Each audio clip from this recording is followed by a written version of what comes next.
ભાભર તાલુકામાં સ્થાનિક સ્વરાજ્યની ચૂંટણીના પરિણામો જાહેર થતાં રાજકીય ચિત્ર સ્પષ્ટ બન્યું જોવા મળ્યું હતું, જેમાં તાલુકા પંચાયતની કુલ 18 બેઠકો માટે થયેલી મતગણતરી પૂર્ણ થતાં ભાજપે બહુમતી સાથે આગવી લીડ મેળવી હતી।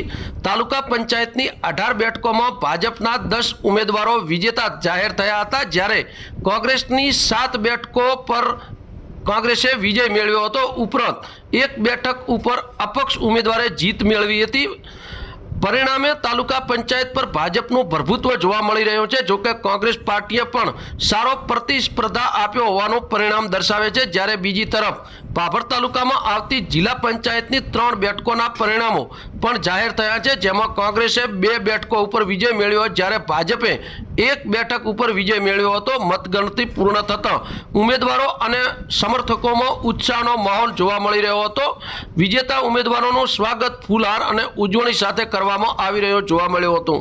આ પરિણામો ઉપરથી સ્પષ્ટ થાય છે કે તાલુકા સ્તરે ભાજપે પોતાની સ્થિતિ મજબૂત બનાવી છે, જ્યારે જિલ્લા પંચાયત સ્તરે કોંગ્રેસે પોતાનો પ્રભાવ જાળવી રાખ્યો છે। હવે બંને પક્ષો માટે આગામી સમયમાં વિકાસના મુદ્દાઓ પર કામ કરવાની જવાબદારી વધુ મહત્વપૂર્ણ બની જોવા મળી હતી। બ્યુરો રિપોર્ટ બનાસની સ્મિતા, ભાભર સુઈગામ।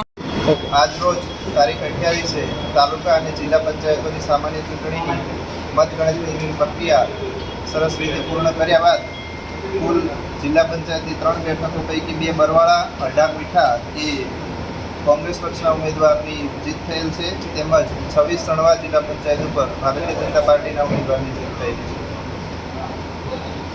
હું જિગ્નેશ જાની, મામલતદાર ભાભર તાલુકા પંચાયતની સામાન્ય ચૂંટણીની આજે મતગણતરીની કામગીરી ભાભર મોડેલ સ્કૂલ ખાતે સવારે 9 કલાકથી હાથ ધરવામાં આવેલ, જેમાં તાલુકા પંચાયતની કુલ 18 બેઠકો પૈકી 10 બેઠકો ઉપર ભારતીય જનતા પાર્ટીના ઉમેદવાર વિજેતા બનેલ છે।